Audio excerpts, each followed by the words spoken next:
सभी को नमस्कार। हमारे चैनल पर आपका फिर से स्वागत है।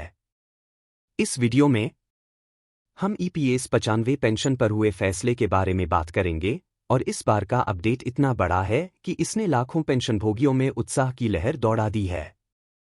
वर्षों से पेंशनधारक एक ऐसे फैसले का इंतजार कर रहे थे जो उनकी आर्थिक स्थिति बदल सके और आखिरकार खुशखबरी आ ही गई। जी हां, कर्मचारी पेंशन योजना ईपीएस 95 के तहत पेंशन बढ़ोतरी का बहुचर्चित मुद्दा अब अपने अंतिम चरण में पहुंचता दिख रहा है और जिस घोषणा का हर पेंशनभोगी को इंतजार था वह हो ही गई। पेंशन बढ़ेगी या नहीं, इसकी चिंता आखिरकार खत्म हो गई है और रिपोर्ट्स इस बात की पुष्टि करती हैं कि पेंशन संशोधन के लिए पुनर्मूल्यांकन जारी हो गया है। इसका मतलब है कि लंबे इंतजार के बाद पेंशनभोगी आखिरकार आगे और सुरक्षित दिनों की उम्मीद कर सकते हैं। इस विषय पर आगे बढ़ने से पहले हम आप सभी से अनुरोध करते हैं कि हमारे चैनल को सब्सक्राइब करें और हमारा समर्थन करें। वित्तीय समाचार विश्लेषकों के अपडेट के अनुसार सरकार ईपीएस 95 के तहत न्यूनतम पेंशन को 9 गुना तक बढ़ाने पर विचार कर रही है। इसका मतलब है कि अब तक केवल 1000 रुपये मासिक पेंशन पाने वाले पेंशनभोगियों को जल्द ही महंगाई भत्ते के साथ 9000 रुपये प्रति माह मिल सकते हैं। मीडिया रिपोर्टों से पता चलता है कि इस फैसले से देश भर के लगभग 78 लाख पेंशनभोगियों को फायदा हो सकता है। सुप्रीम कोर्ट ने भी पेंशन लाभों को व्यापक बनाने का रास्ता साफ कर दिया है और ईपीएस धारकों के पक्ष में फैसला सुनाया है, जिससे लंबे समय से चली आ रही मांग के आखिरकार पूरा होने की उम्मीद बढ़ गई है। कई महीनों से पेंशनभोगी संघों, संसद की स्थायी समिति और श्रम मंत्रालय के बीच इस मुद्दे पर चर्चा चल रही थी।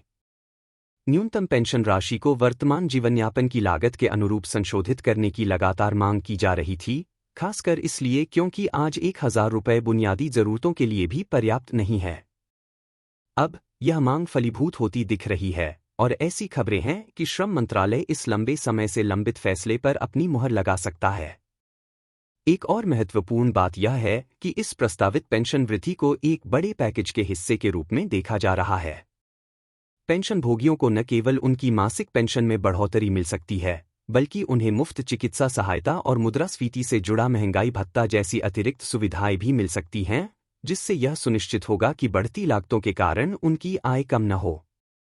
कुछ लोगों को तो यह भी उम्मीद है कि अंतिम आदेश जारी होने के बाद बकाया राशि पर भी विचार किया जाएगा। विश्लेषकों का कहना है कि लगभग एक दशक की असफल अपीलों और विरोध प्रदर्शनों के बाद ईपीएस पेंशनभोगियों के लिए यह वास्तविक न्याय है।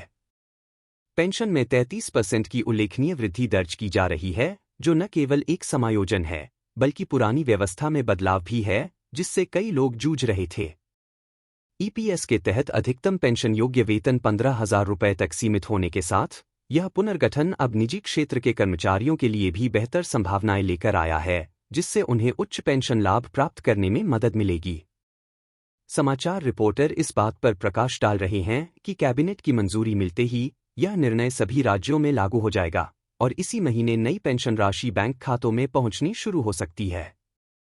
अगर ऐसा होता है तो यह पेंशनभोगियों के लिए किसी उत्सव से कम नहीं होगा, क्योंकि कई लोग वित्तीय संकट से लंबे समय से प्रतीक्षित राहत का जश्न मना रहे होंगे।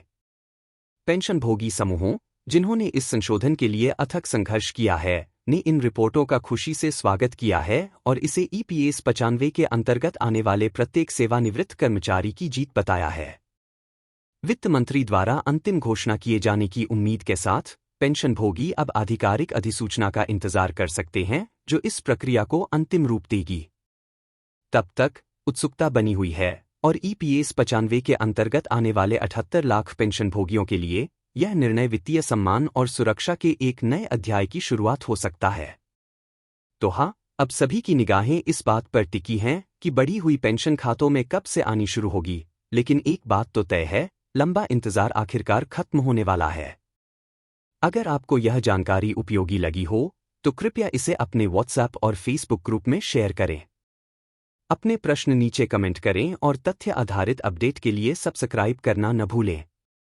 यह वीडियो देखने के लिए धन्यवाद।